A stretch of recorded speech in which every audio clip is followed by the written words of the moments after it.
നിരന്തരമായി വണ്ടി കൊണ്ടിരിക്കുന്നവരുടെ പേരിൽ നടപടി വരും. പിന്നെ മദ്യപിച്ച് വണ്ടി ഓടിക്കുന്നത് ഞാൻ തടയാൻ വേണ്ടി ബ്രത്ത് അനലൈസർ കൊടുക്കും. അത് അട്ടിമറിക്കാൻ വേണ്ടി പല ഹോമിയോ ഗുളിക അരിഷ്ടം ഇങ്ങനെ പല വേലയെ നോക്കി, അതൊന്നും നടക്കത്തില്ല.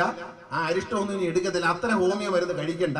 ഇവിടെ എല്ലായിടത്തും സർക്കാർ സൗജന്യമായി PHC നടത്തുന്നുണ്ട്. അവിടെ പോയി വല്ല പാരാസെറ്റമോൾ വാങ്ങിച്ച് കഴിച്ചാൽ മതി. അരിഷ്ടം കുടിച്ച് പനി മാറ്റുന്നതൊക്കെ പ്രാകൃതമായ കാര്യങ്ങൾ. അത് പിന്നെ അതൊക്കെ വീട്ടിലിരിക്കുമ്പോൾ ചെയ്തു. പക്ഷേ അരിഷ്ടം അടിച്ച് മണക്കെന്ന് പറഞ്ഞ് വരരുത്. മണത്ത പിടിക്കും. പിടിച്ചാൽ ബദലിയാണെങ്കിൽ പിന്നെ ജന്മത്തിൽ തിരിച്ചു കയറില്ല. മറ്റേതാണെങ്കിൽ സ്ഥിരമാണെങ്കിൽ 3 മാസം സസ്പെൻഷനാണ്. പക്ഷെ തിരിച്ചു കയറുന്ന വിഴിഞ്ഞത്തായിരിക്കത്തില്ല, കയറുന്ന വേറെ എവിടെയെങ്കിലും ആയിരിക്കും. ഇവിടെ കയറില്ല.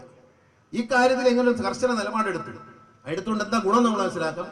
നിലവിലുണ്ടായിരുന്ന അപകടങ്ങളെക്കാൾ 36% അപകടങ്ങളും മരണവും KSRTC വണ്ടി ഇടിച്ചുള്ള മരണവും കുറഞ്ഞിരിക്കുകയാണ്. മന്ത്രിയുടെ പ്രസംഗം കണ്ട് വണ്ടി ഓടിക്കുന്ന KSRTC ഡ്രൈവർ എങ്ങനെയുണ്ട്? കൊള്ളാമല്ലേ? ഇവർക്കെതിരെ നടപടിയൊന്നുമില്ലേ സാറേ? അതോ ഇതിന് കുഴപ്പമൊന്നുമില്ലയോ? അതോ ഇങ്ങനെ പോയാൽ വണ്ടിയൊന്നും ഇടിക്കത്തില്ലെന്നാണോ?